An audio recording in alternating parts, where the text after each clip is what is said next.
Assalamualaikum warahmatullahi wabarakatuh. Sekarang kita memasuki pertemuan yang keempat. Pertemuan yang keempat, kita akan membahas tentang birokrasi. Birokrasi, konsepnya, tujuannya, dan juga modelnya. Kalau kita bicara birokrasi, ini orang melihatnya kurang baik, bahwa birokrasi itu, apa itu birokrasi? Birokrasi itu tentang pengisian formulir-formulir, tentang proses-proses perizinan yang panjang, tentang aturan-aturan yang seabrek. Ini stigma untuk birokrasi. Padahal yang sesungguhnya bukan ini.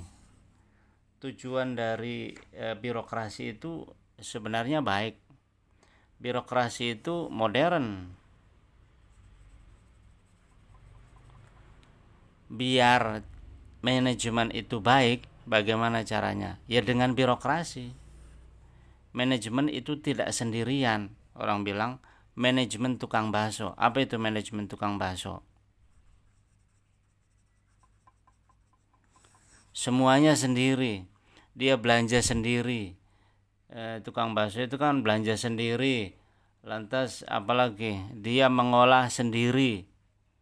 Belanja sendiri, mengolah sendiri, lantas dagang sendiri, nanti cuci piring sendiri, nanti dapat keuntungan juga dia pegang sendiri uangnya. Ini semuanya manajemen dipegang oleh satu orang. Ini namanya manajemen tradisional, manajemen yang tidak ada modernnya sama sekali. Kecuali kalau tukang bakso yang sudah di-franchise-kan, umpamanya punya sistem kerja, nah itu baru bagus. Nah, birokrasi itu seperti itu. Birokrasi itu sebenarnya pendelegasian wewenang, pendelegasian otoritas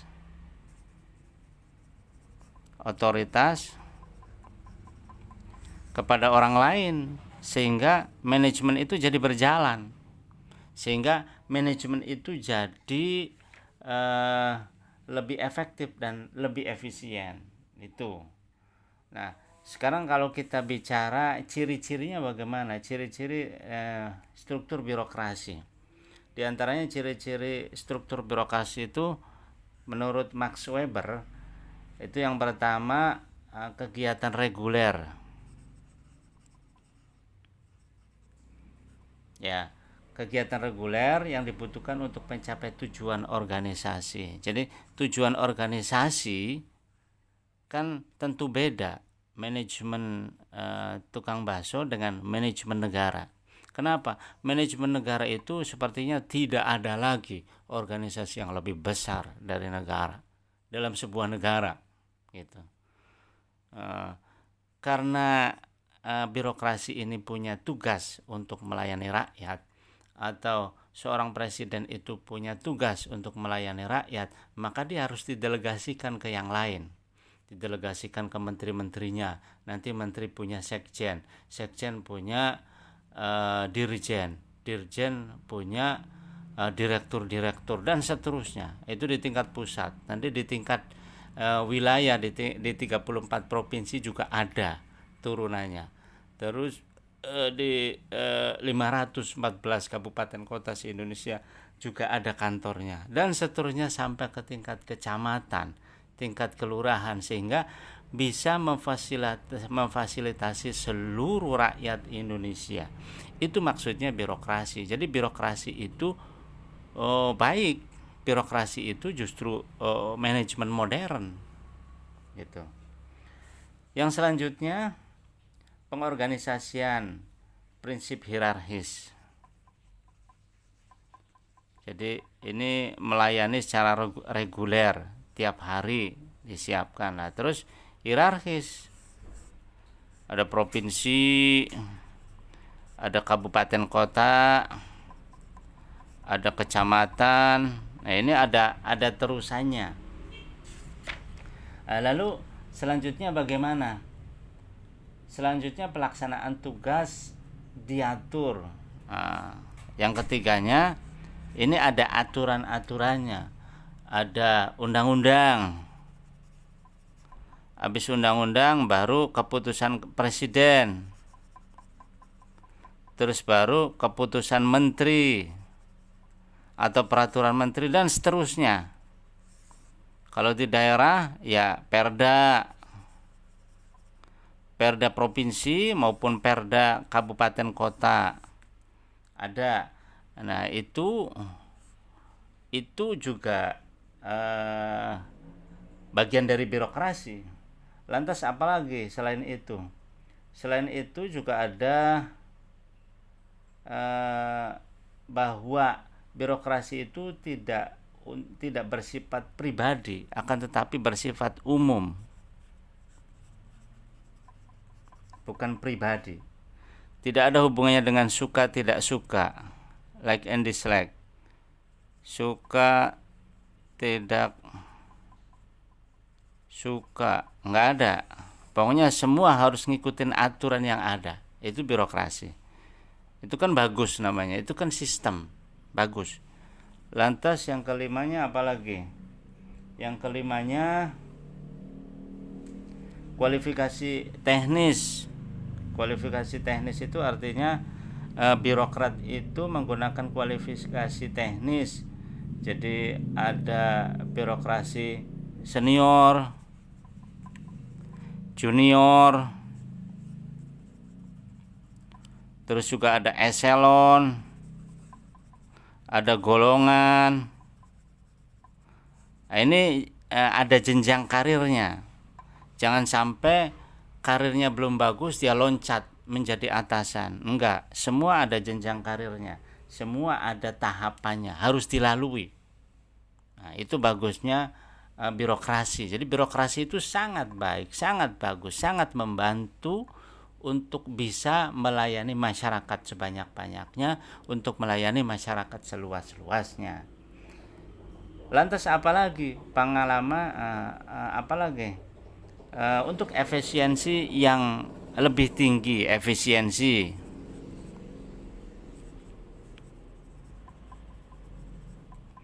dengan adanya birokrasi ini lebih efisien daripada daripada menggunakan manajemen yang sangat tradisional, sehingga pembagian tugas, pembagian pembagian SDM dan lain sebagainya itu sulit atau tidak ada. Nah, ini cara birokrasi seperti itu. Untuk lebih efisien dan efektif itu menggunakan pendelegasian wewenang. Untuk pemberantasan korupsi maka presiden membentuk KPK. Terus nanti KPK ada unsur-unsur ini itu dan lain sebagainya. Apalagi yang dibutuhkan. Terus presiden bentuk ini, bentuk menteri. Nah, sekarang butuh investasi. Untuk menarik investasi sebanyak-banyaknya ke Indonesia, presiden bentuk menteri investasi umpamanya. Nah, itu bagian dari pengolahan bagaimana agar bisa melayani rakyat sebanyak-banyaknya. Terus inefisiensi organisasi. Nah, sekarang pemahaman tentang birokrasi. Apa itu?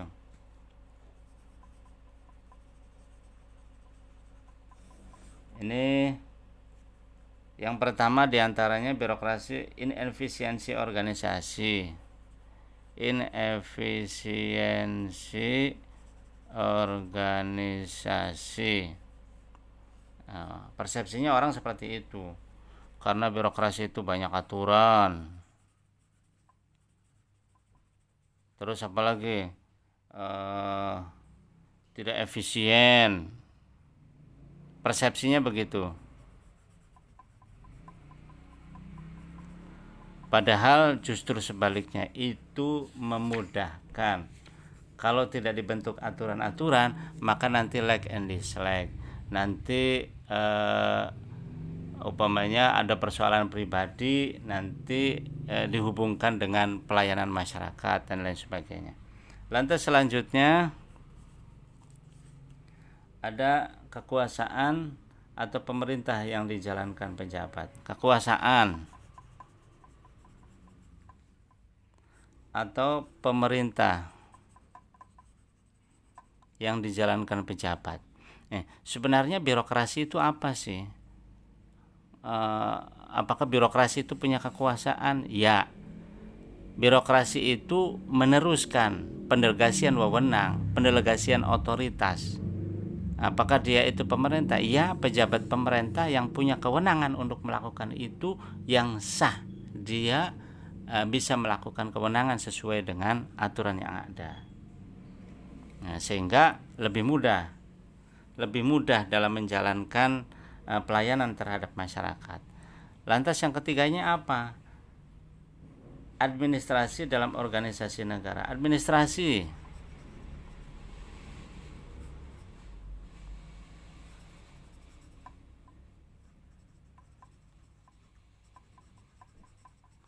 apa tuh administrasi dalam organisasi negara? Iya, itu semua adalah administrasi. Administrasi itu proses kerjasama antara dua orang atau lebih untuk mencapai tujuan yang telah ditentukan sebelumnya.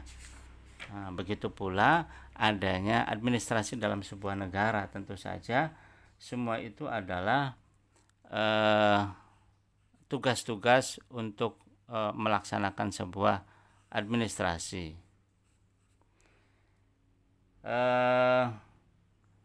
Jadi administrasi ini tentu saja tadi itu presiden punya menteri, punya pembantu. Presiden meng-SK-kan menteri, dilantik. Lantas menteri meng-SK-kan umpamanya Mendagri. Mendagri juga melantik gubernur, mewakili presiden, bupati, wali kota.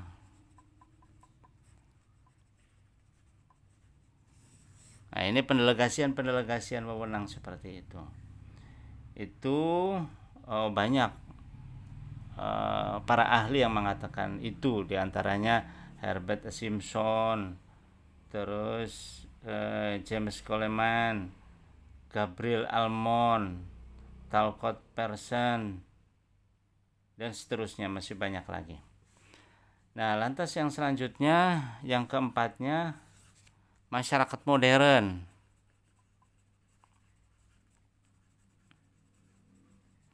Jadi birokrasi adalah masyarakat modern. Apakah iya itu? Iya. Dengan adanya birokrasi, jadi lebih modern manajemennya. Tidak lagi manajemen tukang bakso, tidak lagi manajemen tradisional, akan tetapi semuanya tunduk pada aturan. Tidak ada like and dislike, tidak ada suka atau tidak suka. Semuanya sesuai dengan aturan. Itu yang dimaksud modern. Terus organisasi rasional. Apakah birokrasi organisasi rasional? Ya.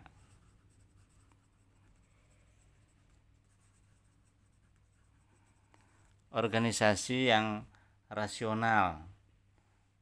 Kalau kata Max Weber itu kalau yang sering kita sebut itu di sosiologi, ya, ahli sosiologi, itu gagasan rasional, prinsip-prinsip pembagian kerja, wewenang, impersonalitas, kualifikasi teknis,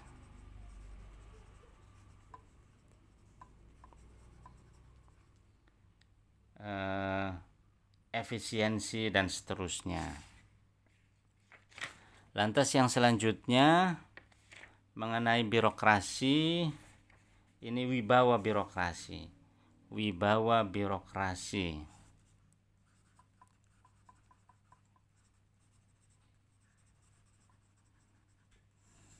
Apa yang dimaksud wibawa birokrasi? Birokrasi itu kelanjutan dari pemerintah atau birokrasi itu bagian dari kebijakan pemerintah, kebijakan dari pemimpin. Pemimpin punya kewenangan untuk bisa melaksanakan tugas-tugasnya untuk melayani masyarakat. Itu perlu adanya birokrasi. Itu yang dimaksud birokrasi. Dan birokrasi itu perlu adanya wibawa. Lantas bagaimana? Tentu saja birokrat juga, pucuk-pucuk pimpinannya tentu saja harus orang-orang yang mengerti akan kepemimpinan, ilmu-ilmu leadership, ilmu-ilmu kepemimpinan. Jadi kalau kita bicara pemimpin, itu ada pemimpin yang otoriter. Mungkin saja kita nemuin orang-orang yang otoriter di dalam birokrasi. Ya, itu bagian daripada model kepemimpinan. Ada juga yang kepemimpinan demokratis atau kepemimpinan campuran antara demokratis dan otoriter atau bebas. Jadi wibawa birokrasi itu, jadi birokrasi juga harus punya wibawa, karena birokrasi juga dia pemimpin yang diberi wewenang, yang diberi otoritas oleh atasannya untuk menjalankan pelayanan terhadap masyarakat. Jadi juga harus punya wibawa sehingga bisa melaksanakan tugas-tugasnya untuk melayani masyarakat dengan baik. Lantas yang selanjutnya, falsafah normatif bagi administrator.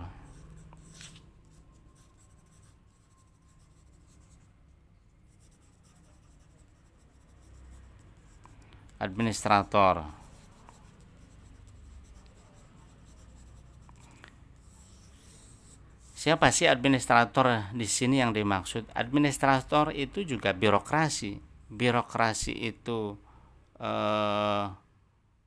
aturannya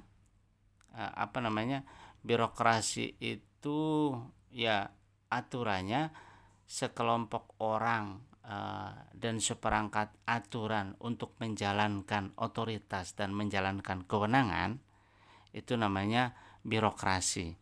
Nah, administrator itu orangnya, orang yang menjalankan. Jadi orang-orang yang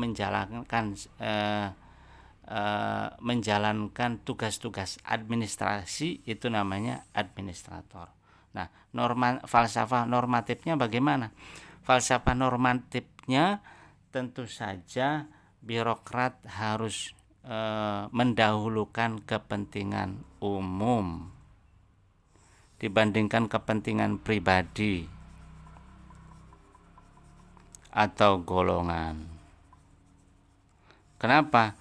Karena dia punya tugas-tugas untuk menjalankan pelayanan terhadap masyarakat,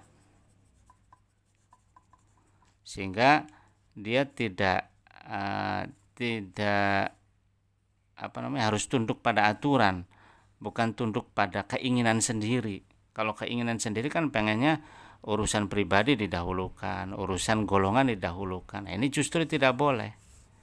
Kenapa? Karena dia adalah pejabat publik. Karena dia adalah pejabat yang digaji oleh masyarakat, yang digaji oleh negara untuk bisa melayani masyarakat banyak, untuk bisa melayani publik.